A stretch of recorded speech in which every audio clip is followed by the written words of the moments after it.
வணக்கம் நண்பர்களே, நேர்பட பேசி நிகழ்ச்சிக்கு வரவேற்கிறோம். வழக்கறிஞர்கள் போராட்டம் நாளுக்கு நாள் வலுத்துக் கொண்டிருக்கிறது. சென்னை உயர்நீதிமன்றத்தினுடைய வழக்கறிஞர் சங்கமும் நாளையிலிருந்து நீதிமன்ற புறக்கணிப்பு என்கிற ஒரு அறிவிப்பை கொடுத்திருக்கிறார்கள்.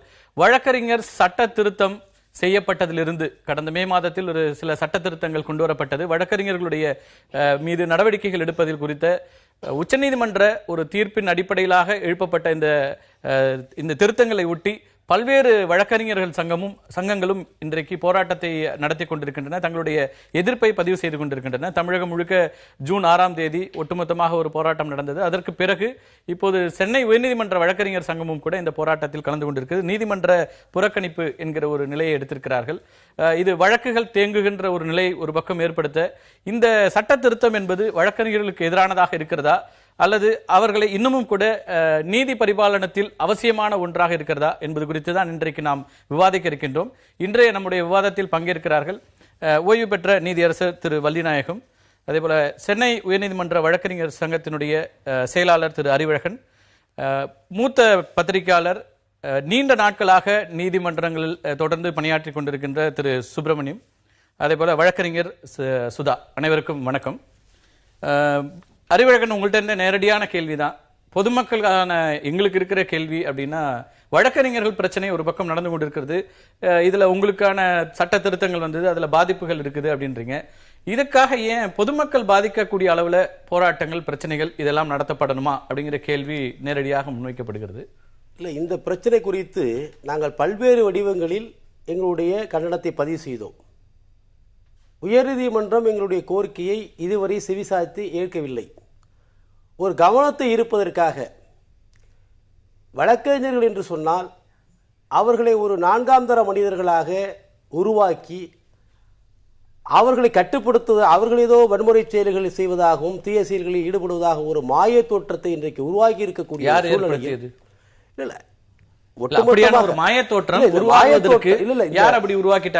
மாய தோற்றம் இந்த சட்ட விதிகள் திருத்தத்திற்கு பிறகு ஒரு மாய தோற்றத்தை உருவாக்கி இருக்கிறார்கள். எதற்காக இதுமாரி சட்டங்களை உருவாக்கிய காரணத்தினால் ஒரு மாய தோற்றம் ஏற்பட்டிருக்கிறது. இதனால் எப்படியெல்லாம் வழக்கறிஞர்கள் பாதிக்கப்படுகிறார்கள், வழக்காடிகள் பாதிக்கப்படுகிறார்கள் என்பதை இந்த மக்களுக்கு தெரியப்படுத்துவதற்காக எங்களுடைய போராட்டத்தின் ஒரு வடிவமாகத்தான் நாங்கள் ரயில் மறியல் போராட்டம் நடத்தினோம். அது சாத்வீகமான முறையில், அமைதியான முறையில் நடத்தியிருக்கிறோம். இதனால எந்த ஊரிலும் பொதுமக்களுக்கு எந்த பாதிப்பும் வரவில்லை.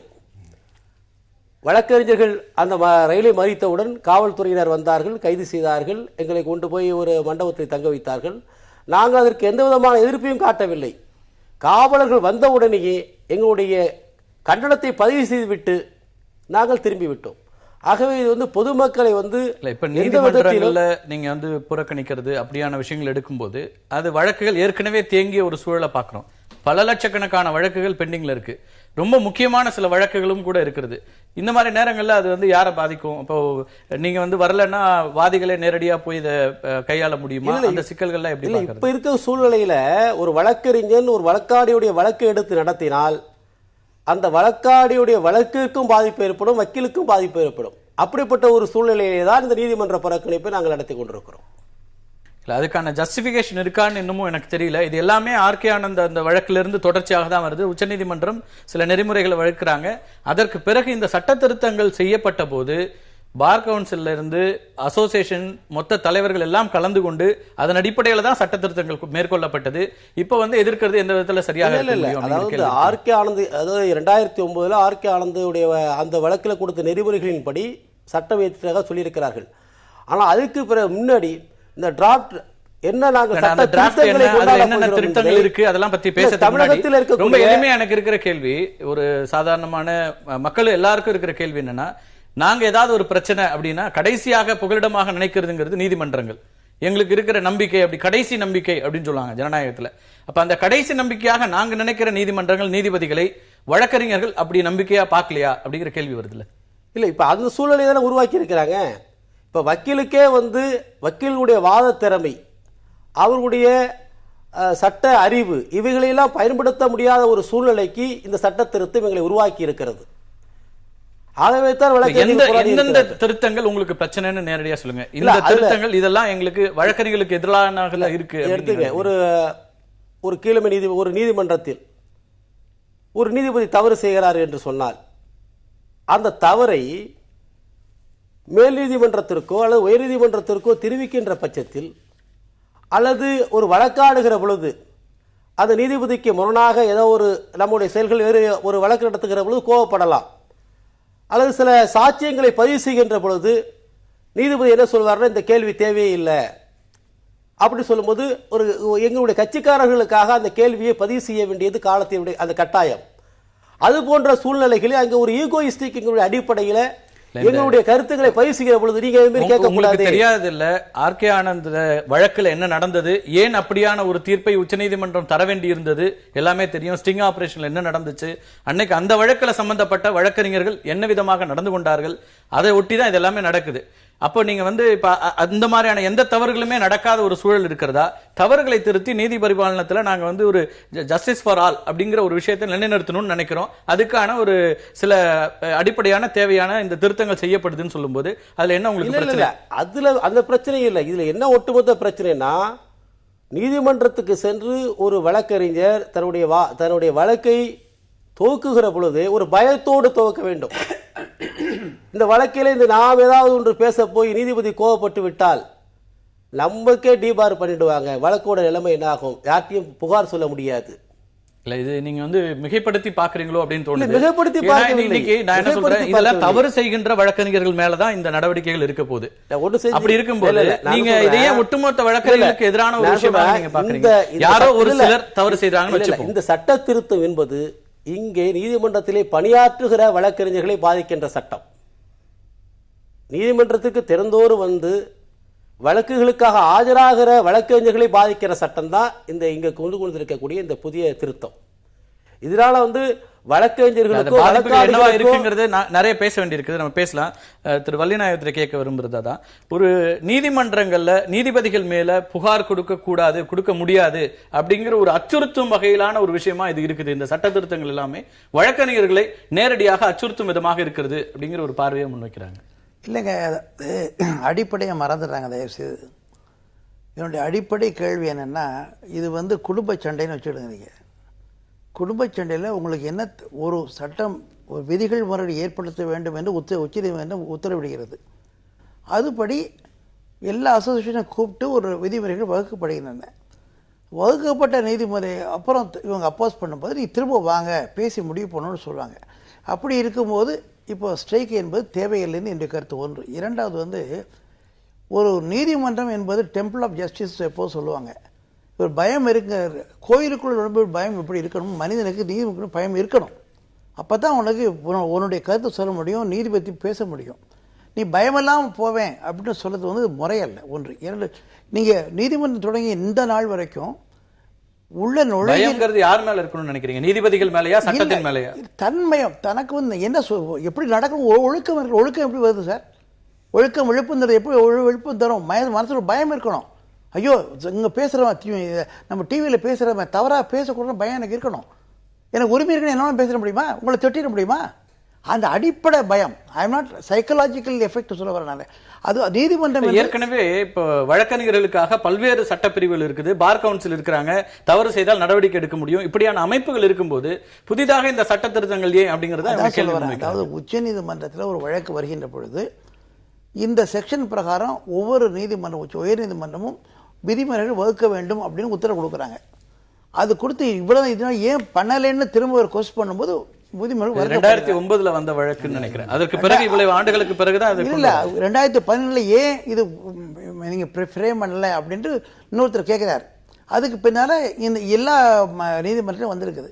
நம்ம நீதிமன்றத்தை பொறுத்த மட்டுக்கும் சில பல அதாவது பழைய நிகழ்வுகள் திரும்பி பார் என்று சொல்லக்கூடிய அளவில் நிகழ்வு அடிப்படையில் வச்சு இது மாதிரி ஒரு விதிமுறைகள் வகுக்கப்படுகிறது. இவங்களுடைய 13 அசோசியேஷன்ஸுக்கு எல்லாத்தையும் கூப்பிட்டு உட்கார்ந்து பேசி முடிவு பண்ணிக்க. நான் போகலை பேசுகிறேன்னு சொல்ல புரியல எனக்கு. சரி அப்படியே இருக்கட்டும், உங்களுக்கு அப்படியே நீ கேட்ட கேள்வி சொல்கிறேன். நீதிமன்றத்தில் ஜட்ஜி மேலே புகார் கொடுன்னு யாரும் சொல்லலை. வி காட் விஜிலன்ஸ் கமிஷன் என்ன சொல்கிறாங்கன்னா சும்மா சொல்லக்கூடாது. நீ பர்பஸா பண்ணலாம், காசு வாங்கணும், விஜிலன்ஸ்க்கு அப்ளை பண்ண, அதுக்கு ப்ரொசீஜர் இருக்கு. File affidavit sign by the party, sign by the advocate, then they will enquiry into that. It is not. அது வந்து இன்னும் சொல்ற பல பேருக்கு தெரியாத நிகழ்வு என்னன்னா, உயர் நீதிமன்றத்தில் வேலை பார்க்குற ஜட்ஜஸ் கூட நீங்கள் அப்ளை பண்ண யூ கேன் அக்யூஸ் தம். அதுக்கு ஒரே மாதிரி சீஃப் ஜஸ்டிஸ் கான்ஃபரன்ஸில் ஒரு விதிமுறை வகுக்கிறாங்க. நீங்கள் வந்து அஃபிடவிட் போட்டு நேராக அனுப்புங்க. இங்கே சிங்கிள் ஜட்ஜ்னா சீஃப் ஜஸ்டிஸ் அனுப்புங்க. Chief must enquire. Chief justice பேர் என்ன? இது எல்லாமே இவங்க என்ன சொல்றாங்கன்னா, கீழமை நீதிமன்றங்கள்ல இப்படியான ஒரு எவ்வளவு தூரம் நீதி வழங்கப்படுகிறது, அங்க நிறைய குற்றச்சாட்டுகளை எதிர்கொள்ற நீதிபதிகள் இருக்காங்க அப்படிங்கிறது தான் வழக்கறிஞர்கள் சொல்ற ஒரு அடிப்படை பயம். ஒரே பயம் தான் சார். நீதி கிழமை நீதி முன்சிபல் கோர்ட்ல ஒரு கேஸ் நடக்குது, மேஜிஸ்ட்ரேட் கேஸ் நடக்குது. அந்த கேஸ்ல வந்து இவர் தவறு பண்ணான்னா அவரை சஸ்பெண்ட் பண்ணலாம் அல்லது ரிமூவ் பண்ணலாங்கிறதுக்கு ஒரு enquiry deport the chief district judge சொல்றாங்க. அதுல வந்து பயஸ் இருக்கணும்னு போறாங்க. ஓகே, எப்படி நீங்க சொல்லுங்க ப்ரொசீஜர் என்ன? ரைட். இப்போ நீதிமன்றத்தில் வந்து நீதிபதி தவறு பண்ண, இப்போ நீதிபதி தவறு பண்ணா கண்டெம்ட் கோர்ட்ல அவரும் கண்டெம்னர் ஆறாரு. நீதிமன்றம் என்பது இருசாரா சேர்ந்தது. வக்கீல் தப்பு கண்டெம்ட், நீதிபதியே he can commit contempt of the court. அவர் மேல தப்பு சுப்ரீம் கோர்ட்ல மாதிரி நிகழ்வு நடந்திருக்குது. ஆக ஒரு முறை வரும்போது இது மாதிரி பண்ணணும்னு ஒரு ப்ரொசீஜர் பிரிஸ்கிரைப் பண்றாங்க. இதுல என்ன தவறுகள் இருக்கு, என்ன வகையில உங்களுக்கு கஷ்டப்படுன்னு சொல்லுங்க. அதான் ரெப்ரசன்டேஷன் கொடுத்தாங்கல்ல நீதிபதி எம்எச்ஏ பிரசிடென்ட் போய் ஒரு ரெப்ரசன்டேஷன் கொடுத்தாரு சிஜேட்ட. அதான் கன்சிடர் பண்ண, அதான் என்ன சொல்லிருக்காங்கன்னா எல்லாரும் கொடுங்க, நான் கன்சிடர் பண்றோம், அது வரைக்கும் நாங்க ஆக்ஷனுக்கு இது வேணா சார். ஃபர்ஸ்ட் ரூல் வருது. மதுரையில ஒரு வழக்கறிஞர் மேல நடவடிக்கை எடுக்கப்பட்டிருக்கு. அதெல்லாம் ஒரு ஃபிளார் அப் ஆகுது. நீங்க மதுரையில் இருக்கிறதெல்லாம் பதங்க. இப்போ இந்த விதிமுறை வந்த பின்பு இவங்களுடைய அப்போஸ் பண்ண உடனே அது ரெண்டு வகையில் நீ புரிஞ்சுக்கணும். ஒன்று வந்து என்னன்னா, ஜென்ரலா ஏற்கனவே தேர்ந்தெடுக்கப்பட்ட, அதாவது அந்த பதவியில் இருக்கிற அசோசியேஷன்ஸ் பூரா ஒத்துக்கிட்டாங்க. அது ரெண்டு பிரிந்து பல பேர் நான் ஒத்துக்கிற மாட்டேன், நீ சொன்ன அப்படி கேட்கணும், பிரிந்து வர்றாங்க. இல்ல, சென்னை உயர்நீதிமன்ற வழக்கறிஞர் சங்கம் இன்னைக்கு வந்து தேர்ந்தெடுக்கப்பட்ட தலைவர்கள் தான் இருக்கிறாங்க, பிரிந்த அமைப்பு கிடையாது. என்ன காரணம்னா, அங்க வரும்போது என்ன தெரியுமா சார், ஒரு அசோசியேஷன்ல வந்து ரெண்டா பிரிக்கும் போது they have got to accept the pressure, otherwise their position will be different நினைக்கிறாங்க. I do not know. நீங்க அவங்க ஏற்கனவே ஒத்துக்கொண்ட விஷயத்துல இருந்து நீங்க முரண்படுறாங்க அப்படிங்கிறீங்க. நிச்சயமா அதான் சொல்றேன் சார். பாயிண்ட் நம்பர் 1, மீட்டிங் போட்டு எல்லாரும் அப்பியர் ஆகி the rules were approved. Okay. Point number 2, when all of them oppose, including the bar association, including the advocate association, the judges said, okay, we are referred to the panel. You come and make a representation. I will suggest amendments. Number 3, till the consideration is made, we will not take any action. இதை விட என்ன sir பண்ண முடியும்? எனக்கு தெரியல. எல்லா விதமான ஒரு ஸ்பேஸ் உங்களுக்கு கொடுத்தாச்சு. நீங்க வந்து ரெப்ரசன்டேஷன் நாங்க கேட்கிறோம்ன்றாங்க, குழு அமைச்சிருக்காங்க, வேற என்னெல்லாம் மாற்றங்கள் கொண்டு வரலாம்னு சொல்லலாம் அப்படிங்கிற எல்லாமும் கொடுத்த பிறகும் வழக்கறிஞர்கள் வீதிக்கு வந்து போராடுறதுங்கிறத எப்படி நியாயப்படுத்த போறீங்க? 101% நியாயம்னு சொல்லிட்டு இன்னைக்கு மக்களே எங்களுக்கு சப்போர்ட் பண்ற ஒரு சூழ்நிலை இந்த பிரச்சனையில எழும்பியிருக்கு. ஐயா சொல்லும்போது சொல்றாங்க, நீதிமன்றங்களுக்குள்ள வரும்போது ஒரு பயம் இருக்கணும்னு. நீதிமன்றங்களுக்குள்ள வரும்போது பயம் தேவையில்லை, பக்தி இருந்தால் போதும் எங்களுக்கு. ஒவ்வொரு வழக்கறிஞனும் காலையில் கோயிலுக்கு செல்கிறானோ இல்லை, கோயில் போல் நினைத்துக் கொண்டிருக்க நீதிமன்றங்களுக்கு சென்று அதில் இருக்கின்ற நீதி அரசர்களை கடவுளாக பாவித்து நாங்கள் வந்து ஒவ்வொரு வழக்கையும் எடுத்து நடத்தி கொண்டிருக்கிறோம். அப்படி இருக்கிற வழக்கறிஞர்கள் வந்து இந்த சட்டம் எந்த விஷயத்தை ஸ்ட்ரெயிட்டா அவங்களை பாதிக்குதுன்னு நீங்க அறிவழகன் சார் வந்து கேள்வி கேட்டீங்க. ஒரு வழக்கறிஞர் குடித்து விட்டு கோர்ட்டுக்கு வருகிறான் என்ற அந்த வார்த்தை இருக்கிறது, அது ஒட்டுமொத்த வழக்கறிஞர் சமூகத்துக்கு ஒரு இழுக்கான வார்த்தையாக நான் பார்க்கிறேன். சமூகத்தையும் என் சகோதரர்களையும் மிக கேவலமாக எல்லா துறைகளிலும் நீங்க மருத்துவர் எடுத்துங்க, பத்திரிகையாளர், யார் வேணா எடுத்துங்க, எந்த துறையா இருந்தாலும் ஒருத்தரோ 2 பேரோ விதிவிலக்குகள் இருக்கிறாங்க. அந்த விதிவிலக்குகளை சரி பண்றதுக்காக ஒரு சட்டம் கொண்டு வந்தா நீங்க ஏன் ஒட்டுமொத்த சமுதாயத்துக்கு அதை பொருத்தி பாக்குறீங்க? ஒட்டுமொத்த வழக்கறிஞர்கள் நான் ஏத்துக்கிறேன். வழக்கறிஞர் சமூகத்திலேயே கூட ஒரு சில தவறு செய்கின்ற வழக்கறிஞர் இருக்கிறார்கள். அவர்கள் மேல் நீங்கள் நடவடிக்கை எடுங்கள். எந்த ஒரு யாரும் அதற்கான தடங்களோ அதற்கான இதுவும் பண்ண போறது கிடையாது. ஆனா ஒட்டுமொத்த ஒரு சமூகத்தையே நீங்க வந்து குறை பேசுற மாதிரி இருக்கு. மக்களுக்கு சட்ட திருத்தங்கள் என்பது தவறு செய்கிறவர்கள் மேல நடவடிக்கை எடுப்பதற்கான ஒரு சட்ட திருத்தமா தான் இருக்குது. இந்த சட்ட திருத்தமே தவறு. இந்த சட்ட திருத்தத்தை கொண்டு வருவதற்கான சிஜே என்ன சொல்றாரு, நான் கமிட்டி போட்டிருக்கேன், நீங்க வந்து இதே வழக்கறிஞர் சங்கத்தினுடைய பிரதிநிதிகள் எல்லாம் ஏற்றுக்கொண்ட அது அந்த கூட்டத்துக்கு பிறகுதான் இப்படியான ஒரு முடிவு எடுக்கப்படுது. இப்ப நீங்க முரண்படுறதுங்கிறது அப்ப சிக்கலாக இந்த சட்ட விதிமுறைகள் யாருக்கு தெரிந்து யாருக்கிட்ட சொல்லப்பட்டு கொண்டு வரப்பட்டதுன்னு ஒரு கேள்வி இருக்கு.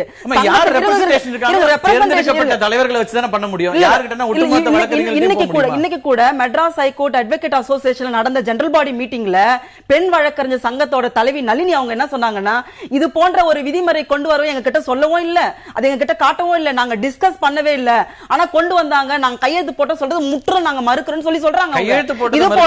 இது போல வழக்கறிஞர் சங்கத்தோட முன் தலைவரும் கூட சொல்லியிருக்காரு.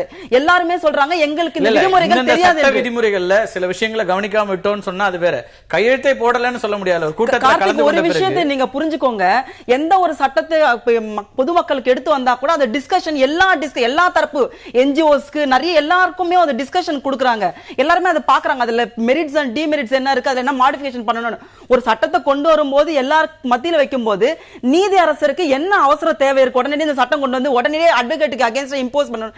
நீங்க ஹைகோர்ட் வெப்சைட்ல நீங்க போட்டுருக்கலாம், இல்லனா டெய்லி அட்வொகேட்ஸ் காஸ்ட் லிஸ்ட் வருது அதுல நீங்க போட்டுருக்கலாம், நீங்க அட்வொகேட்ஸோட ஒபினியன் கேட்டிருக்கலாம்.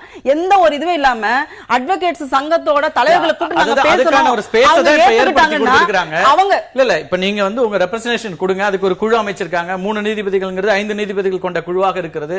அந்த குழு வந்து இதெல்லாம் பரிசீலிக்கிறோம்ன்றாங்க. அதுக்கு முன்னதாகவே இந்த போராட்டங்களை தீவிரப்படுத்த வேண்டிய அளவுக்கு அவசியம் இருக்கா? அப்ப அவங்க மேல நம்பிக்கை இல்லையா? இல்ல நீங்க பேசுறது இந்த சட்டமே தவறானது. கொண்டு வரதுக்கு ஹைகோர்ட்டுக்கு பவர் உச்சநீதிமன்றம் செய்தது தவறுன்றீங்களா? இல்ல ஆர்கே ஆனந்த் கேஸ் வந்து ராங்கா இன்டர்பிரட் பண்ணிக்கிறாங்க. ஆர்கே ஆனந்த் கேஸ் அதனால தான் கொண்டு வரப்பட்டது. அந்த வழக்குல வாதாடுவதற்காக அமிக்கஸ் கூரியாவாக அப்பாயிண்ட் பண்ணப்பட்ட கோபால் சுப்ரமணியே சொல்ற இந்த வழக்க தவறா புரிஞ்சுக்கிட்டாங்க சென்னை உயர்நீதிமன்ற தலைமை நீதிபதி. அதனால தான் இந்த ஒரு ரூல் கொண்டு வந்திருக்காங்க. அந்த வழக்குல இந்த மாதிரி ரூல் ஃப்ரேம் பண்ண சொல்லி அந்த வழக்குல உத்தரவே இல்லைன்னு சொல்லியிருக்காரு அவரே. அது ஆனா தவறா புரியப்பட்டு இந்த கொண்டு வரப்பட்டது. இன்னொன்னுங்க, எந்த ஒரு சட்டமா இருக்கட்டும், உதாரணத்திற்கு நீங்க ஒரு லேபர் கோர்ட்ல ஒரு லேபர் பாதிக்கிறாருன்னா கூட அந்த நோட்டீஸ் கொடுப்பாங்க. உங்களுக்கு ஏன் உங்களை நீக்க கூடாது, உங்க மேல ஏன் நடவடிக்கை எடுக்க கூடாது. ஆனா இந்த சட்ட திருத்தம் என்ன சொல்லுது, அந்த வழக்கறிஞர் மேல ஸ்ட்ரெயிட்டா நீங்க வந்து நீக்கலாம், அவர் மேல நடவடிக்கை எடுக்கலாம் சொல்லப்பட்டு ஒரு நோட்டீஸே இல்லாம ஒரு வழக்கறிஞர் நீக்கிறது அந்த சட்டம் எந்த மாதிரி சட்டம்? அது நோட்டீஸ் கொடுத்துதான் விசாரிச்சுதான் இதுல இல்ல ஸ்ட்ரெயிட்டாவே பனிஷ்மெண்ட் இருக்கு. இதுல அதுதான் பிரச்சனை. இப்ப ஸ்ட்ரெயிட்டாவே பனிஷ்மெண்ட் இருக்கு, அதான் பிரச்சனை. சம்மன்ஸ் இருக்கு. நான் இப்ப என் கேள்வி என்னன்னா, இப்ப நீங்க வந்து பேசலாம், சுப்ரமணியிட்ட நிறைய கிளாரிபிகேஷன் கேட்க வேண்டியிருக்கு. அதுக்கு முன்னாடி உங்கள்கிட்ட இருக்கிற கேள்வி எனக்கு என்னன்னா, இப்ப நம்ம நிறைய சட்டத்துல வந்து பல்வேறு தண்டனைகள் இருக்கு. அதிகபட்சமாக நம்ம இன்னைக்கு தூக்கு தண்டனை வரைக்கும் வச்சிருக்கோம். அதனால ஒட்டுமொத்த பேருக்கும் தூக்கு தண்டனை கொடுத்துட போறாங்க, அந்த தண்டனையே இருக்கக்கூடாது, எடுத்துருங்க அப்படின்னு சொல்றோமா? யாரு குற்றம் நிரூபிக்கப்பட்டு தவறு செய்யறவர்கள் மேலதான் நடவடிக்கைகள் இருக்க போகுது. அப்படி இருக்கிறப்ப உங்க இதுல யாரோ ஒரு சிலர் தவறு செஞ்சாங்கன்னா இது தொடர்ந்து நீதிபதிகள் என்ன சொல்றாங்க, நீதிமன்றத்தினுடைய மாண்பை காப்பதற்கும் நீதிபதிகள் மேல நீதிமன்றத்தின் மேல இருக்கிற நம்பிக்கை இன்னும் கூடுதலாக கொண்டு வருவதற்கும் இந்த சட்ட திருத்தங்கள்ங்கிறாங்க. அதுல உங்க பங்களிப்பு இல்லையா? நீதிமன்றங்கள் மேல ஒரு நம்பிக்கை ஏற்படுத்துறதுல வழக்கறிஞர்களுடைய பங்களிப்பு இருக்கா இல்லையா? நீதிமன்றங்கள் மேல் நம்பிக்கை ஏற்படுத்த வழக்கறிஞர்கள் மேல இல்ல, இன்றைக்கு நீதிபதிகளுக்கே அந்த கடமை இருக்குது. ஏன்னா இன்றைக்கு நடக்கிற சம்பவங்கள் பாத்தீங்கன்னா, குற்றங்கள் பெருகிது பாத்தீங்கன்னா, குற்றவாளிகளுக்கு என்ன ஒரு மென்டாலிட்டி இருக்குன்னா, நம்ம என்ன குற்றம் செய்தாலும் நீதிமன்றத்திலிருந்து எப்படியாவது வெளியே வந்துடலாம்னு ஒரு மென்டாலிட்டி இன்னைக்கு உருவாயிருக்கு. அதுக்கு காரணம் வழக்கறிஞர்கள் மட்டும் கிடையாது, நீதிபதிகளும் அதில் பங்காற்ற வேண்டும் என்றது மக்களோட கருத்து, எங்களோட கருத்து ஒன்று. இன்னொன்று, பார் கவுன்சில் ஒண்ணு இருக்கு. அவங்க வந்து வழக்கறிஞர்கள் தவறு செய்ய பட்சத்தில் அவங்க மேல் நடவடிக்கை எடுக்கலாம். பார் கவுன்சில் இருக்க பவரை நீதிமன்றங்கள் எடுத்து பண்ண வேண்டிய அவசியம் கிடையாது. ஏற்கனவே மெடிக்கல் கவுன்சில் ஒன்னு இருக்கும்போது மெடிக்கல் கவுன்சில் விஷயத்தை நீதிமன்றங்கள் எடுத்துக்க முடியுமா? வழக்கறிஞர்கள் கொண்டு மெடிக்கல் அங்கதானே போவாங்க.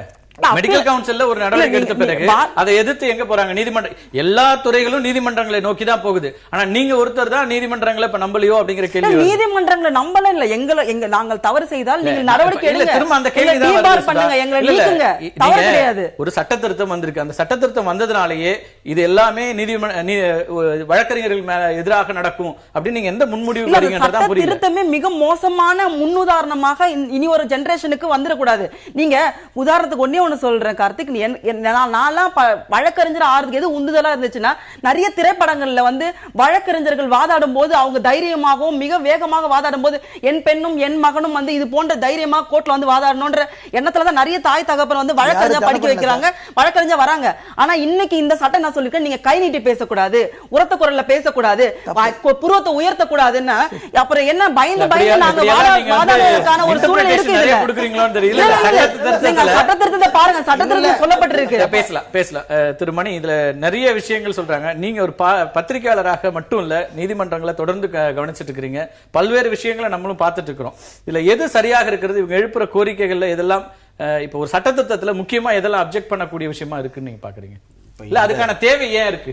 கடந்த வாரம் இவங்களோட போராட்டத்தெல்லாம் பார்த்ததுக்கு அப்புறம் எனக்கு சிறு குழப்பம். இனிமேல் நமக்கு ஒரு சட்டத்தில் ஒரு சிக்கல் ஏற்பட்டால் நீதிமன்றத்துக்கு போகிறதா ரயில்வே ஸ்டேஷனுக்கு போகிறதா அப்படின்னு. ஏன்னா இவங்களுக்கு ஒரு பிரச்சனைக்கு வந்தால் நீங்கள் சொன்ன மாதிரி எல்லா இடத்துலையும் ஒரு மெடிக்கல் கவுன்சிலோ இல்லை மற்ற டிபார்ட்மெண்ட்ஸ்லையோ என்ன பிரச்சனை வந்தாலும் நீதிமன்றத்தில் தான் வந்து நமக்கு தீர்வு. இப்போது இவங்களுக்கும் தீர்வு நீதிமன்றத்தில் தான். இப்போது இவங்க சுதா சொன்ன மாதிரி இல்லீகல் கிடையாது, அவங்களுக்கு வித்தவுட் ஜூரிஸ்டிக்ஷன் கிடையாது. சுப்ரீம் கோர்ட் வந்து தெளிவா முக்கியமான சட்ட திருத்தங்களை முக்கியமான விஷயங்கள் எது அது முதல்ல நம்ம விளக்கணும்னா மக்கள் ஆர்கே ஆனந்த் கேஸ்ல ஒரு கண்டெம்ப்டுக்கு பனிஷ் பண்ணும்போது உச்சநீதிமன்றம் பார்க்குது சில குறைகள் உள்ளது, சில கேப் உள்ளது. இதை நிவர்த்தி செய்யணும்னா ஒவ்வொரு நீதிமன்றமும் தனக்குரிய ஒரு ரூல்ஸ், டிசிப்ளினரி ரூல்ஸ் ஃப்ரேம் பண்ணணும் அப்படின்னு சொல்றாங்க. 4 மாதத்துக்குள் பண்ண வேணும்னு சொல்லி 2009 போட்ட ஒரு உத்தரவு. அது நிறைய நீதிமன்றங்கள் பண்ணவில்லை, 1-2 நீதிமன்றம். ஏன் அப்படியான ஒரு தேவை வந்துச்சு அந்த வழக்குல? என்ன நடந்தது? BMW கேஸ் ரொம்ப ரொம்ப அன்பாப்புலர் கேஸ், ரொம்ப ரொம்ப டிராஜிக் கேஸ். அது பழைய நேவி சீஃபோட நெவ்யூ என்ன பண்றாரு, BMW கார்ல வந்து பயங்கர ட்ரங்க் அண்ட் டிரைவிங் போய் 8 பேரை கொள்வார், இன்க்ளூடிங் போலீஸ்மேன். அது ரொம்ப ஹாட் டாப்பிக்காக ஓடிட்டு இருக்கும் பொழுது ட்ரையல் சரியாக நடக்கலை, நடக்கும்போதும் சாட்சிகள்லாம் சரியாக வரல. அந்த டயத்தில் ஒரு ஸ்பெஷல் ப்ராசிக்யூட்டர் கானும் இவர் ஆர்கே ஆனந்த் சீனியர் அட்வொகேட் 2 பேரும் அவங்க பேச உரையாடலும் அவரோடு சேர்ந்த ஒரு முக்கியமான விட்னஸ் பேசின ஒரு விஷயத்தை ஸ்டிங் ஆப்ரேஷனில் எடுக்கிறாங்க. அது பண்ணும்போது சாட்சியை கலைக்கிறதுக்கும் அந்த வழக்கையே உடைப்பதற்குமான முயற்சி அப்படின்னு தெரிய வரும்பொழுது அவங்க மீது சுமோட்டோ கண்டெம்ப்ட் வந்து டெல்லி ஹைகோர்ட் எடுக்குது. அதில் 2 பேருமே கன்விக்ட் பண்ணுறாங்க, நீங்கள் சீனியர் அட்வொகேட்டாகவும் இருக்க முடியாது, நீங்கள் ப்ராக்டிஸும் பண்ண முடியாதுன்னு. அதை எதிர்த்து அவங்க 2 பேரும் சுப்ரீம் கோர்ட் போகிறாங்க. சுப்ரீம் கோர்ட் வந்து கானை விட்டுறாங்க. பட் ஆர்கே ஆனந்தை வந்து சீனியர் அட்வொகேட் பதவியை பறிச்சுட்டு நோட்டீஸ் கொடுத்துட்டு சொல்கிறாங்க, இவங்க 2 பேரையும் ஸ்பெசிஃபிக்காக பனிஷ் பண்ண முடியாததுக்கு காரணம் கண்டெம்ப்ட் ஒரு பக்கம் இருந்தாலும் ஸ்பெசிஃபிக் ரூல்ஸ் இல்லை, தேர் இஸ் சம் கேப், அதை நீங்க நிவர்த்தி செய்யணும். பார் கவுன்சில் நடவடிக்கை எடுக்கலையா இந்த மாதிரியான ஒரு சம்பவம் வந்த பிறகு? இல்ல, சுமோட்டோ எடுத்துட்டாங்க, ஹைகோர்ட்டே எடுத்தாச்சு சுமோட்டோ, அதை எடுத்துச்சு. ஆனால் அவங்க மேல நடவடிக்கை எடுக்க முடியல, அவரை வந்து பிராக்டிஸ்ல இருந்து நிறுத்த முடியல. உயர்நீதிமன்றங்களுக்கு கண்டெம்ப்ட் தவிர வேற ஒன்றும் இல்லை அப்படின்னு சொல்லி ஒரு சின்ன ஒரு கேப். ஸோ எல்லா உயர்நீதிமன்றம் 4 மாதத்துக்குள் பண்ணணும்னு சொல்லி உத்தரவு, யாரும் பண்ணலை.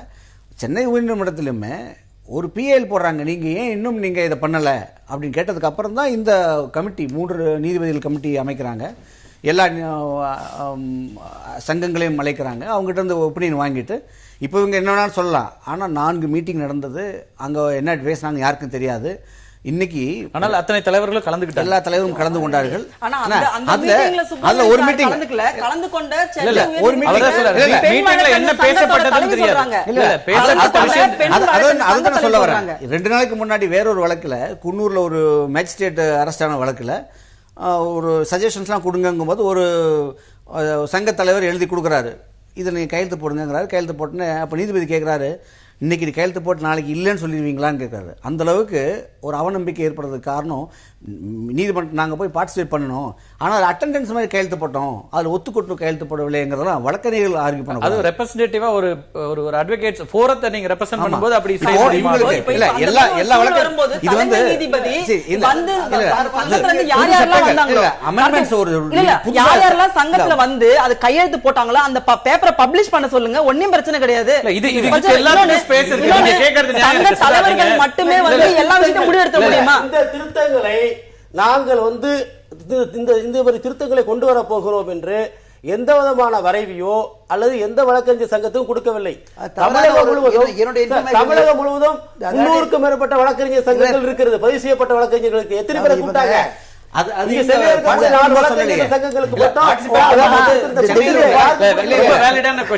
இதெல்லாம் இந்த கேள்விகள் எல்லாம் எப்ப எழுப்புறீங்க?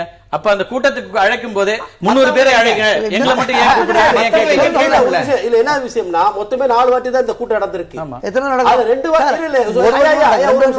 ஒரு நிமிஷம் நம்ம தொடர்ந்து பேசலாம். ஒரு சின்ன பிரேக் எடுத்துட்டு வரலாம் திரு அறிவு. இந்த சிக்கல் என்பது ஒரு பெரிய அளவுக்கு நீடித்துக் கொண்டுதான் இருக்கிறது. இந்த பிரச்சனையை பொறுத்த வரைக்கும் நீதிபதிகளை, நீதிமன்றங்களை வழக்கறிஞர்கள் நம்பலையா அப்படிங்கிற கேள்விதான் தொடர்ந்து ஆரம்பத்திலிருந்து எல்லோருக்கும் வைக்கின்ற கேள்வியாக இருக்கிறது. தொடர்ந்து பேசலாம் ஒரு சிறிய இடைவேளைக்கு பிறகு. திரு அறிவழகன், இவங்க ஹைகோர்ட் தலைமை பதிவாளர் நேற்று கொடுத்த அறிக்கையில தெளிவா சொல்லியிருக்கிறாரு, வக்கீல்களை தொழிலிருந்து தற்காலிகமாக நிறுத்தி வைக்கவோ அவர்கள் மீது நடவடிக்கை எடுக்கவோ இந்த திருத்தம் கொண்டு வரப்படவில்லை. இந்த புதிய விதிகள் நீதிமன்றத்தின் மாண்பையும் நீதி பரிமாணத்துக்கு இடையூறாக இருக்கும் வக்கீல்கள் குறிப்பிட்ட அல்லது பிற நீதிமன்றங்களில் ஆஜராவதை தடுக்கும் விதமாக கொண்டு வரப்பட்டுள்ளது அப்படின்னு தெளிவா சொல்றாரு. என்ன பிரச்சனை அப்புறம் உங்களுக்கு உங்களை முழுமையாக தடுக்கிறதுக்கு தான் இது கொண்டு வரப்படுகிறதுன்னு. அதுக்கப்புறம் திரு மணி சொன்ன மாதிரி நீங்க ஏற்கனவே வழக்கறிஞர் சங்கங்கள் எல்லாம் ஒத்துக்கொண்ட ஒரு விஷயத்துல இருந்து முரண்பட்டு வரும்போது உங்களுடைய இந்த கோரிக்கைக்கு நியாயம் எப்படி இருக்கும்னு நினைக்கிறீங்க? அதாவது இந்த சட்டத்தை இப்ப உச்சநீதிமன்ற முன்னாள் நீதியரசர் கட்சி சொல்லியிருக்காரு, இந்த சட்டமே, இந்த சட்ட திருத்தமே ஒரு முட்டாள்தனமானது.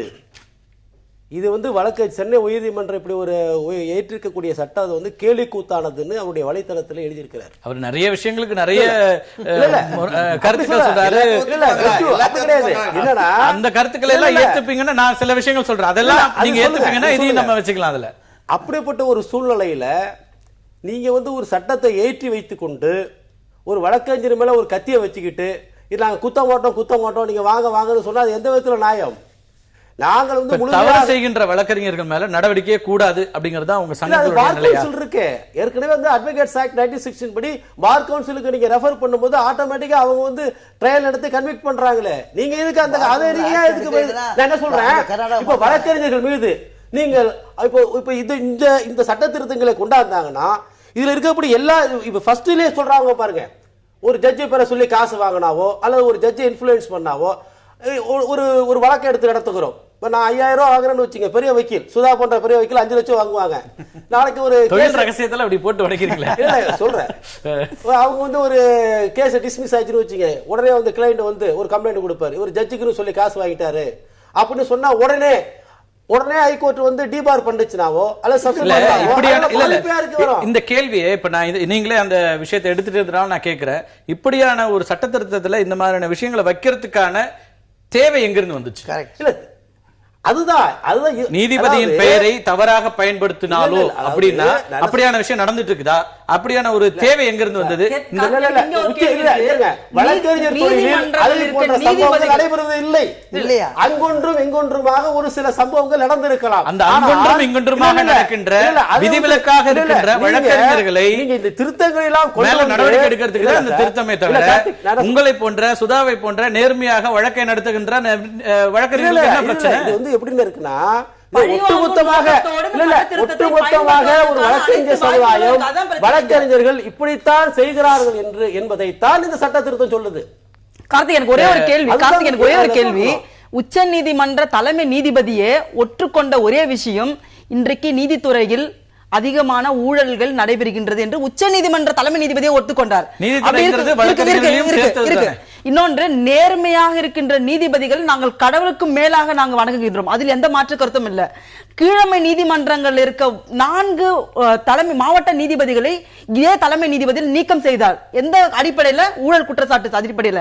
ஆனா ஒரு வழக்கை நடத்தி ஒரு குற்றவாளி குற்றம் தண்டிக்கும் பொழுது இது இன்னார் குற்றத்திற்காக இந்த வழக்குல குற்றம் செய்தார் என்று வெளியே வருது. ஆனா நீதிபதிகளை நீக்கும் போது, சஸ்பெண்ட் பண்ணும்போது ஏன் சஸ்பெண்ட் பண்ணாங்க? எந்த வழக்குல இவங்க தவறு செய்தாங்க? அந்த வழக்கால பாதிக்கப்பட்ட வழக்காடி யாருன்னு தெரியுதா? எல்லாமே மறைமுகமா நடக்கிற நியாயமான கேள்விகளை எழுப்புறீங்க. நியாயமான கேள்விகள். இந்த கேள்வி எல்லாம் எப்ப எழுப்புறீங்கன்னா உங்களுக்கான சட்ட திருத்தங்கள் வரும்போது தான் இந்த கேள்வி. இந்த சட்ட திருத்தமே ஏன் வந்ததுன்னா ஜட்ஜஸ் அப்பாயின்ட்மென்ட் 4 நீதிபதிகள் மேல ஒரு விஷயத்தை புரிஞ்சுக்கோங்க. மக்கள் கிட்ட சொல்லணும். இந்த சட்ட திருத்தம் எதை பேஸ் பண்ணி வருதுன்னா, ஜட்ஜஸ் அப்பாயின்ட்மெண்ட் நேர்மையாகவும் வெளிப்படை தன்மையாக நடக்கணும்னு என்னைக்கு குரல் எழுப்பினாங்களோ அன்னைக்குதான் இந்த வழக்கறிஞர்கள் குரலை நெருக்க வேணும்ன்ற எண்ணத்தோடு கொண்டு வரப்பட்டது. எதுக்காக வக்கீல் transparency in appointment of judges கேட்டாங்க. இது போன்ற ஊழல்களை தடுக்கணும், வழக்கறிஞர்களும் தவறு செய்கிற வழக்கறிஞர்கள் மேலும் தடுக்கணும்ன்ற ஒரே எண்ணத்தோட தான் அந்த விஷயத்த சொல்லப்பட்டது. அந்த விஷயத்துல சொன்ன பிறகு ஒரு 13 அட்வொகேட்ஸோட நேம் ஜட்ஜஸ் ரெக்கமெண்டேஷன் போகுது. அதை இதே வழக்கறிஞர் சங்கங்கள் போராடி லா மினிஸ்டரை பார்த்து அந்த ஜட்ஜஸ் அப்பாயின்மெண்ட்ஸ் வந்து நிறுத்தினாங்க. டிரான்ஸ்பரன்சி வேணும், அனைத்து சமூகத்துக்கான வெள்ளாட்கான வாய்ப்புகள் வேணும் கேட்கப்பட்டது. அதன் அடிப்படை அதன் பின்பாக வழக்கறிஞர்களை ஒடுக்க வேண்டும் என்ற நோக்கத்தில் கொண்டு வரப்பட்டதை ஒழிய தவறு செய்கின்ற வழக்கறிஞர் எத்தனையோ பேர் தண்டனை கொடுத்திருக்காங்க. யாராவது ரோட்டுக்கு போய் போடணுமா, யாராவது ரயில் மறியல் பண்ணணுமா, யாருமே கேள்வி நீதிபதிகளை கேள்வி எழுப்பிய வழக்கறிஞர்களை ஒடுக்குவதற்காக இப்படியான முயற்சிகள் மேற்கொள்ளப்படுகின்றன என்ற நேரடியான ஒரு குற்றச்சாட்டு. தவறான அணுகுமுறை. முதல்ல நீதிபதி அப்பாயின்மெண்ட் எப்படி நடக்குன்னு அடிப்படை தெரிய மாட்டாங்க. we have got to pass through 7 stages, not 1 or 2. even president can ignore. he say I will not sign the name னு சொல்ல முடியும். அது பஞ்சாப் நடந்துக்கு, மெட்ராஸில் நடந்திருக்குது. ஆக இவங்க ரேரஸ்ட் ஆஃப் ரேர் கேசஸ்ல தான் நடக்குது. அது போல சார் இவங்க வந்து என்னென்ன சார், ஒரு லிஸ்ட் போகுதுன்னு வைங்க, லிஸ்ட்டு போகிறதில் இவங்க சில அப்ஜெக்ஷன் எழுப்புறாங்க இல்லைன்னு சொல்ல. அதாவது நம்முடைய அடிப்படை தத்துவம் என்னென்னா, மெட்ராஸில் மெதுவாக போச்சு சொன்னால் உடனே 100 பெட்டிஷன் அது போயிடும், அது டவுட் கிடையாது. விசாரிக்கிறாங்க, அதில் உண்மை இருக்கிற பட்சத்தில் நிச்சயமாக திருப்பி அனுப்புகிறாங்க. இது இந்த முறை 13 பேர் இன்றைக்கு முறை இல்லை, இது நான் 1968 சொல்ல. நான் எப்பொழுதெல்லாம் எதிர்ப்பு ஏற்படுகிறதோ மக்கள் மத்தியிலோ அல்லது மற்ற மத்தியிலோ ஏற்படுதோ நிச்சயமாக திருப்பி ரீகன்சன் வரத்தான் செய்யுது. அதுக்கும் இதுக்கு அப்போ அன்றைக்கு இது மாதிரி ஸ்டெப் எடுத்தாங்களா? அடிப்படையில் என்ன சொல்ல, ஒட்டுமொத்தமா தொடர்ந்து எல்லா தரப்புல இருந்து வைக்கப்படுறது. இது வழக்கறிஞர்கள் மட்டும் சொல்லல, மூத்த அரசியல்வாதிகளாக பொறுப்புல இருந்தவங்க எல்லாமே கூட சொன்னாங்க, நீதித்துறை என்பது இன்னைக்கு வந்து ஊழல் மயமாயிட்டு இருக்கு, அதுவும் மெல்ல மெல்ல அப்படின்னு. இந்த குற்றச்சாட்டு இதெல்லாம் முழுமையா நீங்களும் பிறந்தளிட முடியுமா அப்படிங்கிற இல்ல, நிச்சயமா முடியாது. அந்த மாதிரி சொன்ன கருப்பாடுகள் எல்லா இடத்தையும் இருக்காது, 5 பேர்ல ஒன்னா இருக்கிறது இல்ல. எல்லா நீதிபதியும் தவறு செய்யலன்னு சொல்லவே மாட்டாங்க. அப்படி இருக்கிற நீதிபதிகள் எங்க மேல நடவடிக்கை எடுத்துட்டா என்ன ஆகுறது, ஒரு சார்பாக இருக்குமே ப்ரொடெக்ஷன் இருக்கு சார். அதாவது இங்கிலீஷ்காரன் சொன்னா, ஒரு நாட்டை நாயை சுடுவதாலும் காரணம் காட்டி சொல்லி ஷோகாஸ் கொடுப்பேங்கிறான். ஷோகாஸ் கொடுக்காம பண்ண முடியாது. இப்போ சப்போஸ் ஒரு நீதிபதி எனக்கு personal ஃபிகர்னா, when you go to the decision, you write to the decision, tell him, you file a affidavit saying no, this fellow is against me. வேணும்னே பண்ண காமிங்க, கண்ணை மூடிட்டு யாரும் பண்றது இல்ல. இதெல்லாம் ஓவர் நைட்ல இந்த மாதிரியான நடவடிக்கைகள் வரும்போது தான் பிரச்சனை வருது. ஏன்னா ஓவர் தி பீரியட் நம்ம பார்க்கிறோம். சென்னை உயர்நீதிமன்றத்துல நான் இதெல்லாம் ஓகே நீங்க சொல்றதெல்லாம் ஒரு உண்மையை ஒத்துக்கிறேன் சார். ஒரு சான்ஸ் வரும், why not come and sit at the table and tell us this is wrong. இப்போ எப்படி இருக்குன்னா சார், கல்யாணம் பண்ணி நீ குடித்து பண்ணி தப்பு தான் சொல்லி பொண்டாட்டிக்கிறா, நீ பொண்டாட்டியே வேணாம்னு சொன்னா என்ன சார் அர்த்தம்? அது இப்ப நீதி அரசர் இது என்ன விஷயத்துக்காக சொல்றாரு, அமெண்ட்மென்ட் விஷயத்துக்காக உட்கார்ந்து பேசுங்கன்னு பேசுறாரா? இங்கதான் அமெண்ட்மென்ட்ல தான் சொல்றாரு, உங்களுக்கு வாய்ப்பு கொடுத்திருக்கோம், இப்ப ஐவர் குழு இருக்குது, அதுல நீங்க வந்து ரெப்ரசன்ட் பண்ணுங்க, பேசுங்க. அதுக்கு மேல தப்பா இருக்கு. இப்ப எனக்கு இங்க ஒரு பெரிய டவுட் வருது. ஹைகோர்ட்ல மீடியேஷன் அண்ட் கன்சிலேஷன் சென்டர் வச்சிருக்காங்க, சமரச தீர்வு மையம். உட்கார்ந்து 2 பார்ட்டிஸும் பப்ளிக் வர வழக்குகள்ல பப்ளிக் 2 பேரும் உட்கார்ந்து பேசுங்க, பேச அந்த ரூமுக்கு வரதுக்கு முன்னாடி ஈகோ எல்லாம் கழட்டி வெளியில வச்சுட்டு வாங்க, பிரச்சனைகள் எல்லாம் கழட்டி வச்சுட்டு வாங்க, சுமூகமா தீர்ப்பதற்கான எண்ணத்தோட மட்டும் உள்ள வர சொல்றாங்க. ஆனா இதே நீதிபதிகள் இன்றைக்கு வழக்கறிஞர்கள் பிரச்சனையில பேசி தீர்ப்பதற்கான வழிவகை அவங்க ஏற்படுத்தவே இல்லை. தலைமை நீதிபதியை பார்ப்பதற்கு எத்தனையோ முயற்சி பண்ணாங்க, தலைமை நீதிபதியை மறுத்திருக்க. அதுதான் உண்மை. இது முழுமையாக நீங்க சொல்றது உண்மைன்னு ஒத்துக்க முடியாது. ஏன்னா இது சரியோ தவறோ இந்த ரூல்ஸ் வந்ததுக்கப்புறம் பெரிய அளவில் மாவட்ட நீதிமன்றங்களும் அப்புறம் லேட்டர் வந்து ஹைகோர்ட்லேயும் ஒரு அதிருப்தி வெளிப்படுகிறது. அப்போது அவங்க என்ன சொல்கிறாங்கன்னா, நாங்கள் இனிமேல் யூஸ் பண்ண மாட்டோம் இந்த ரூல்ஸை till it is reconsidered and finalization is achieved, we will not use it again. இறுதி முடிவு எடுக்கிற வரைக்கும் இத நாங்க இறுதி முடிவு எடுக்கிற வரை யார் மீதும் பயன்படுத்த மாட்டோம். ஒன்று. அப்புறமும் நீங்கள் வந்து உங்களுக்குள்ள எதிர்ப்புகளை எங்களுக்கு ரிட்டனாக கொடுங்கன்னு சொல்கிறாங்க. ஒன்று. அப்புறமும் அடங்கலங்கவும் இன்னும் கொஞ்சம் இறங்கி வராங்க. உங்களுக்கு ஏதாவது பிரச்சனை இருந்தால் நீங்கள் வந்து உங்கள் அசோசியேஷன் மூலமாக நீங்கள் ரெப்ரசன்டேஷன் கொடுக்கலாம். இந்த இது வந்து பெரிய கமிட்டிக்கு, லார்ஜர் கமிட்டிக்கு ரெஃபர் பண்ணப்படும், அதுவரை பயன்படுத்த மாட்டோம். ஒரே ஒரு இது என்னென்னா, ப்ரொவைடட் நீங்கள் பாய்காட்டை விட்டுட்டு வந்தால் உங்கள் மீது பயன்படுத்தப்பட மாட்டாதுன்னு சொல்கிறாங்க. இதுவரைக்கும் இவங்க வந்து ஒன்று ரெப்ரசன்டேஷன் கொடுக்கல, எம்எஸ்ஏ கொடுத்த ஒரே ரெப்ரசன்டேஷன் விட்ரா அப்படிங்கிறது தான். உங்களுக்கு இந்த 8 பாயிண்ட் கொடுத்துருக்காங்க. நீதிபதிகள் பெயரை சொல்லி பணம் வாங்கக்கூடாது, நீதிமன்ற ரெக்கார்டுகளை யாரும் டேம்பர் பண்ணக்கூடாது, நீதிபதிகளை புரோபீட் பண்ணக்கூடாது. புரோபீட்டுங்கிறது புரோத்து வீட்டுவதில்ல, அவங்கள வந்து இன்டிமிடேட் பண்ணக்கூடாது. அப்புறம் போராட்டம் வந்து நீதிமன்றத்துக்குள்ளே அமர்ந்து போராட்டம் வந்து நடத்தி நீதிமன்ற அந்த நடவடிக்கை குந்தகம் விளைவிக்கூடாது. இந்த மாதிரி 8 சொல்றாங்க. இந்த முதல் 4 நீங்க லிஸ்ட் பண்ணதே ரொம்ப ஒரு அலார்மிங்கா தான் இருக்கு. இப்படியான விஷயங்கள் தான் நடந்துட்டு இருக்குதா? இப்ப அந்த சட்ட திருத்தம் தேவையா கொண்டு வர வேண்டிய, அதான் ஏற்கனவே சொன்னேன், கொண்டு வர வேண்டிய நிலைமை வந்ததே ஒரு அவமானம். அது சொல்லி ஒன்று எனக்கு தெரியும் சார். நாங்கள் ஜட்ஜஸ் மீட்டிங்கில் ரிட்டர்ன் சொல்கிறோம், ஒரு நீதிமன்றத்தில் போய் நீ இன்ஜெக்ஷன் கொடுக்குறே இல்லையா, otherwise I will not allow you. அதே மாதிரி பெயில் கொடுக்குறே இல்லையா. இன்னும் சொல்லப்போனால் ஒரு particular incident I can tell you. Madurai ஹைகோர்ட்டில், மதுரை மேஜிஸ்ட்ரேட் கோர்ட்டில் ஜஸ்டிஸ் ஐ மீன் இப்போ இங்கே மாறி போயிருக்கிறார். அவர் சொன்னது நியூஸ் என்னன்னா, அங்கே வந்து பெயில் அப்ளிகேஷன் ஒரு அட்வொகேட் பண்ணி போறாரு, அவர் பெயில் வாங்கிட்டு வெளியே வந்துட்டு மற்றவங்க உள்ள போகக்கூடாதுங்கிறாரு.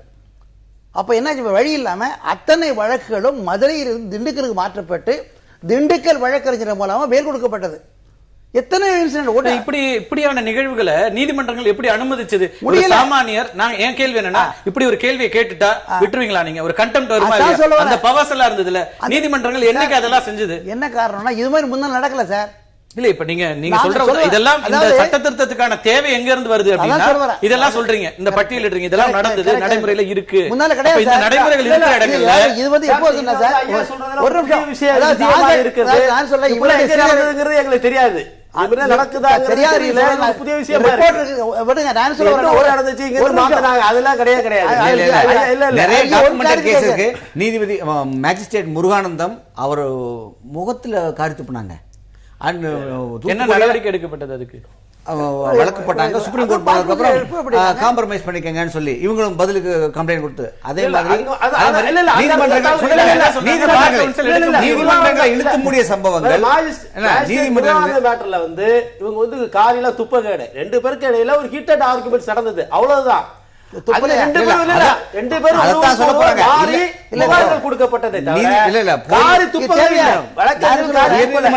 மீட்டிங்ல போய் கையெழுத்து போட்டுட்டு இல்லன்னு சொல்லும் போது இதெல்லாம் நம்ம நம்பித்தான். ஆனா அந்த நீதிபதி ரொம்ப கொடூரமாக நடத்தப்பட்டார். அவருக்கு அது வந்து அவருக்கு நீதி கிடைக்கல. நாங்க கீழமை நீதிமன்றங்கள்ல பல இடங்கள்ல, ஈவன் சென்னையில இருக்கிற சில நீதிமன்றங்களே கூட நேரடியாக பார்த்த அனுபவங்கள்லாம் பல விஷயங்கள் நடந்திருக்கு. அப்படி ஒட்டுமொத்தமா நீங்க எதுவுமே இல்லன்னு அறிவழகன் சொல்றது இருந்தாலும் ஒரு சிறு சிறு சம்பவங்களா இருக்கும். சிறு சிறு சம்பவங்களை நீங்க ஒட்டுமொத்த ஒரு வழக்கறிஞர் சமூகத்துக்கே ஒரு தலைகுனிவை ஏற்படுத்துவது போல இந்த சட்ட திருத்தத்தை ஏன் கொண்டு வந்தீர்கள்? அதாவது நீதிபதியா இருந்து ஒரு விஷயத்த சொல்லுங்க. ஒரு கிராமத்துல ஒருவன் ஒரு குற்றவாளி ஒரு மர்டர் பண்றாருன்னு வச்சுக்கோங்க, ஒட்டுமொத்த கிராமத்துக்கே நீங்க பனிஷ்மெண்ட் தருவீங்களா? ஒட்டுமொத்த கிராமத்துக்கு ஆரம்பத்துல இருந்து பேசுறதே இதுதான். என்னன்னா, இப்ப நமக்கு வந்து இந்திய தண்டனை சட்டம் இத்தனை சட்டங்கள் இருக்கு, இது எல்லாமே ஒட்டுமொத்த இந்தியாவில இருக்க அத்தனை பேருக்கு எதிராக தவறு செய்கிறவங்க மேலதானே. யார் தவறு பண்றா அவங்களுக்கு எதிராக பயன்படுத்துங்க. சட்டத்திட்டத்துல ஒண்ணு இருக்கணுமா இல்லையா? அது தேவையா இருக்கு. சிஸ்டத்திலயும் ஒரு சிஸ்டத்துல நீங்க வந்து இன்னைக்கு மக்களாட்சி தத்துவத்துல எல்லாத்துக்கும் ஒரு சட்டங்கள் இருக்கிறது, எல்லாத்துக்குமான ரூல்ஸ் அண்ட் ரெகுலேஷன்ஸ் இருக்கு, அதுக்குள்ள நம்ம டிராவல் பண்ணணும்னு இருக்கு. அதுக்கு கொண்டு வரதே ஒட்டுமொத்தமா உங்களுக்கு எதிராக. சரி, உங்களுக்கு ஒரு விஷயத்துல நம்பிக்கை இருக்கான்னு சொல்லுங்க. உச்சநீதிமன்ற தீர்ப்புக்கு மேல ஏதாவது தீர்ப்பு இருக்கா? கிடையாது. இதே Delhi supreme court bar association versus union of India வழக்குல உச்சநீதிமன்ற அரசியல் அமர்வு என்ன சொல்லியிருக்குன்னா, ரூலை ஃப்ரேம் பண்றதும் வழக்கறிஞர்கள் நீக்கிறது சஸ்பெண்ட் பண்றதுக்கு பார் கவுன்சிலுக்கு மட்டும் தான் உரிமை இருக்கு, எந்த நீதிமன்றத்துக்கு உரிமை இல்லைன்னு சொல்லியிருக்கு. அதுக்கு மேல ஒரு தீர்ப்பு இருக்குங்களா? அதை ஃபாலோ பண்ணாம இன்னைக்கு கொண்டு வரப்பட்ட தவறு இல்லையா? சென்னை பார் கவுன்சில் இயங்காத காரணத்தால all India bar council Chennai bar council step எடுக்கணும்னு சொல்லி அவங்க அட்வொகேட் இது பண்ணிட்டு இங்க இருந்து பெங்களூருக்கு அனுப்புறாங்க. ஏன் சார் சென்னை பார் கவுன்சில் கேவலம் இல்லையா? இல்ல சென்னை பார் கவுன்சில் கேவலம் இல்ல. இருங்க ஒரு நிமிஷம், இல்ல நம்ம பேசலாம். இல்ல அது ரொம்ப முக்கியமான ஒரு பிரச்சனையை எழுப்பியிருக்காரு, அதை பத்தி பேச வேண்டியிருக்கிறது. ஒரு சிறிய இடைவேளைக்கு பிறகு நேர்பட பேசி தொடரும். நீதிபதிகள் மேல இருக்கிற நம்பகத்தன்மை குறைந்ததுதான் காரணம்னு எடுத்துக்க முடியுமா? இப்ப வழக்கறிஞர்கள் இத்தனை பேர், ஒட்டுமொத்த வழக்கறிஞர்களும் ஒரு சங்கம் 2 சங்கம் பண்ணல, தமிழ்நாட்டில் இருக்கிற அத்தனை சங்கங்களும் இதை எதிர்க்கிறார்கள். அப்போ நீங்க எடுக்கிற நடவடிக்கைகள்ல அவங்களை கன்வின்சிங்கா ஒரு சட்ட திருத்தம் கொண்டு வரல, கொஞ்சம் பேர் கூட இதை ஆதரிக்கிற சூழல் இல்ல அப்படின்னு இருக்கிறது எப்படி பாக்குறது? இல்ல கொஞ்சம் கூட ஆதரிக்கல அப்படிங்கிறது அவங்களுக்குள்ளே 3 பிரிவு. முதல் பிரிவு ஒத்துக்கிறாங்க, 2வது பிரிவு தயங்குறாங்க, 3வது பிரிவு உங்களுக்கே நம்பிக்கை இல்ல.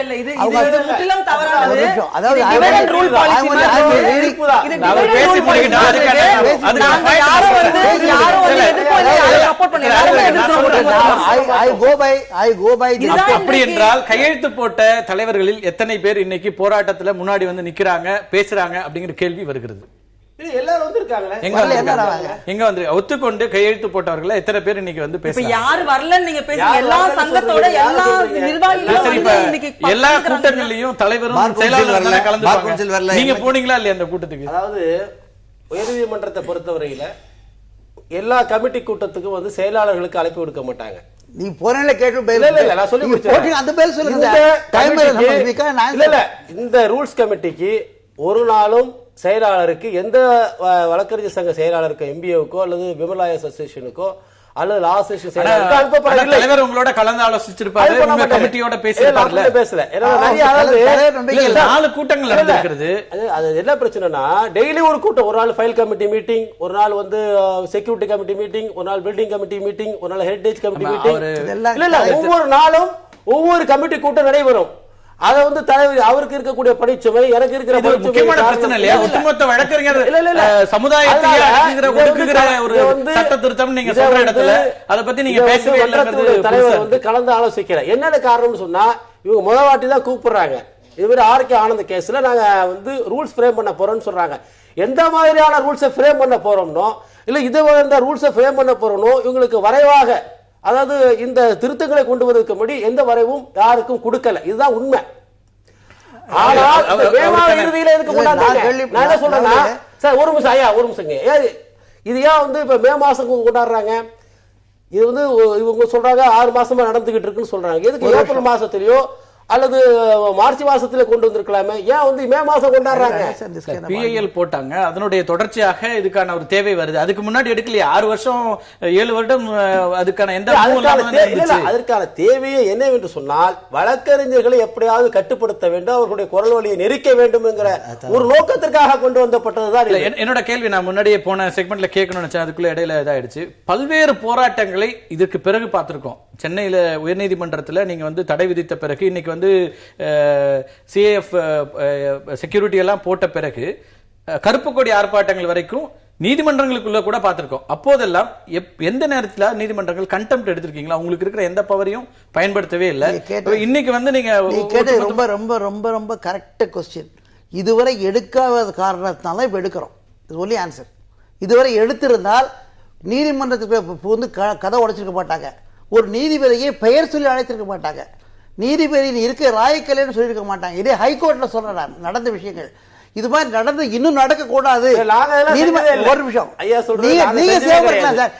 உங்களில் ஒருவர் நான் செஞ்சிருக்கலாம், நானே செஞ்சிருக்கலாம், இல்லைன்னு சொல்ல வரல.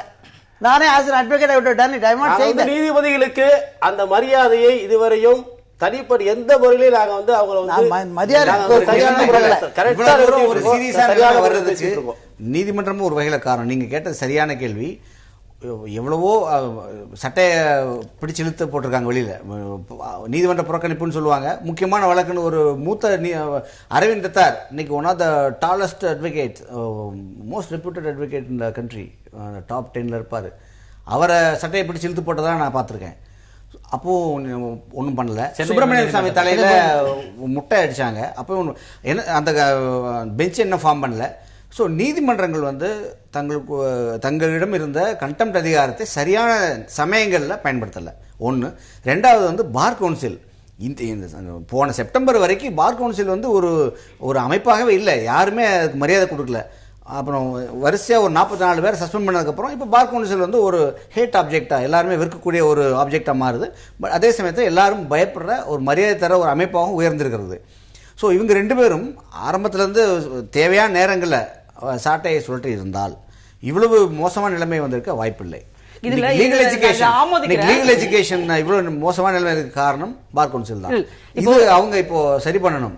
எத்தனையோ பக்கத்து மாநிலங்களில் போய் கிளாஸே அட்டன் பண்ணாம டிகிரி வாங்குற ஒரு இதெல்லாம் நம்ம கேள்விப்படுறோம். இதெல்லாம் அவங்க சரி பண்ண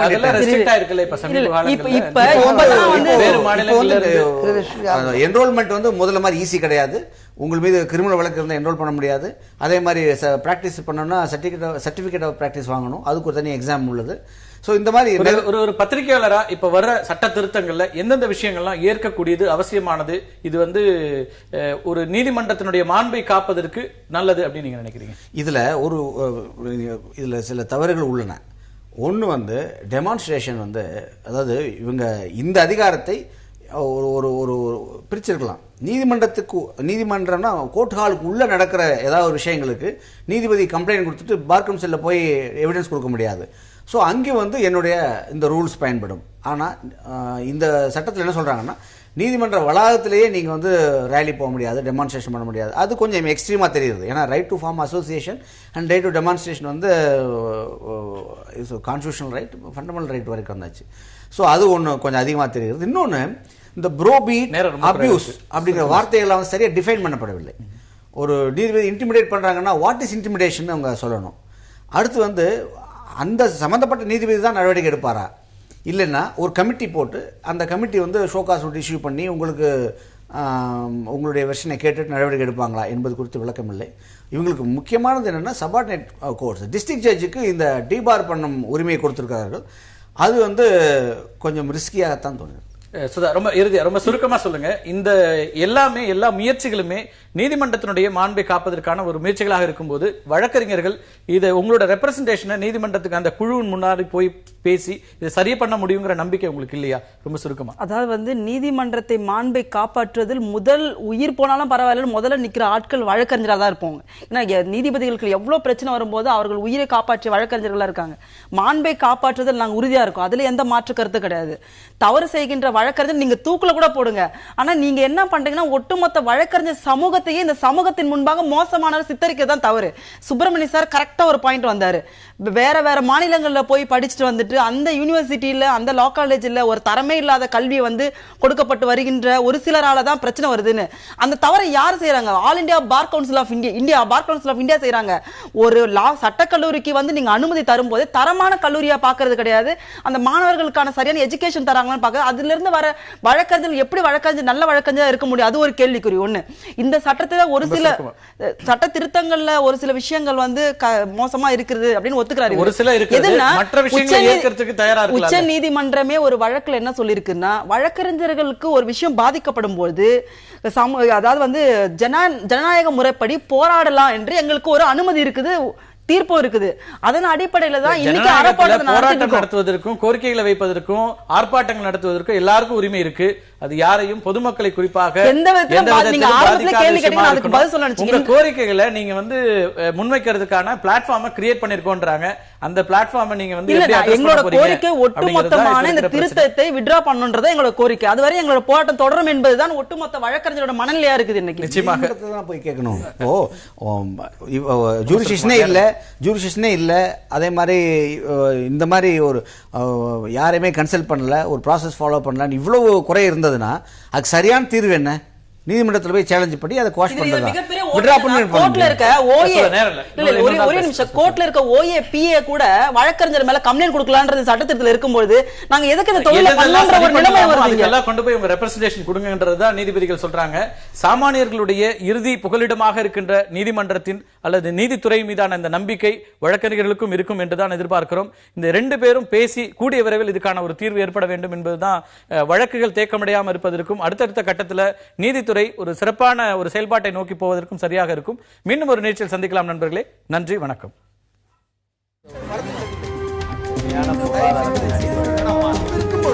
எதிர்த்து பேசிட்டு